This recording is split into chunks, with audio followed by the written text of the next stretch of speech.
దివ్య, నిఖిత ఇంకా మారదా? బర్నీ గారి కూతురే వచ్చి చెప్పింది.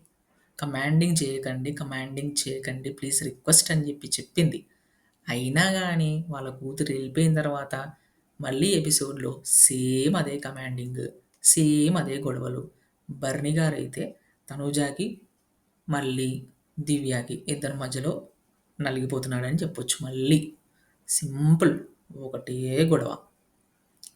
తనుజ దగ్గరికి భరణి గారొస్తే దివ్యకి ఏదో విధంగా కోపం. సేమ్ యాజ్ ఇట్ ఈజ్ గొడవలే. కాకపోతే అక్కడ ప్లేస్‌మెంట్ మారుతుంది. అక్కడ టాపిక్ మారుతుంది. కామన్ వీళ్ళిద్దరు ముగ్గురిలో కామన్ అదే అయిద్ది. అదే అవుతుంది. దానికి తోడు దివ్య గారు చాలా ఎడ్జ్‌లో ఉన్నారు. ఎలిమినేషన్ అవ్వడానికి మేజర్ ఛాన్సెస్ దివ్య గారికే ఉన్నాయి. ఈ వారం నామినేషన్‌లో ఉన్నారు. అండ్ ఆల్సో ఈ వారం ఒకవేళ ఎలిమినేషన్ లేకపోతే గనక సేవ్ అవుతారు తప్పించి, ఎలిమినేషన్ ఉంటే గనక దివ్య గారికే మేజర్ ఛాన్సెస్ ఎలిమినేషన్ అవ్వడానికి. దానికి తోడు ఆమె ఈరోజు మళ్ళీ ఏం చెప్పింది అంటే, మా మదర్ ఆల్రెడీ వచ్చేసారు. ఫ్యామిలీ వీక్ కూడా అయిపోయింది. ఇంకా నేను ఇప్పుడు ఎలిమినేషన్ అయినా గాని నాకేం ప్రాబ్లమ్ లేదు. ఉన్నా ఓకే, లేకున్నా ఓకే అని చెప్పారు. అలాంటప్పుడు ఆడియన్స్ కూడా లైట్ తీసుకుంటారు ఇంకా. ఓటింగ్ కూడా పర్సెంటేజ్ తక్కువుంది. సో చూడాలి ఈ వీక్ నామినేషన్ ఏమైద్దో.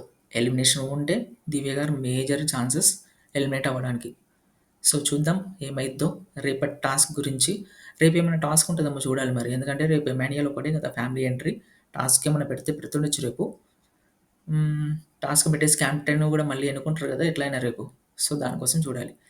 ప్లీజ్ అప్డేట్ కోసం ప్లీజ్ లైక్ చేయండి, షేర్ చేయండి, సబ్స్క్రైబ్ చేయండి. 727 దగ్గర ఉన్నాం మనం సబ్స్క్రైబర్స్. 1000 రీచ్ అవ్వాలి. 1000 రీచ్ అయ్యేసి వాచ్ టైమ్ కూడా కంప్లీట్ చేసేద్దాం ఈ బిగ్ బీ సీజన్ కంప్లీట్ అయిపోయేలోపు. Thank you.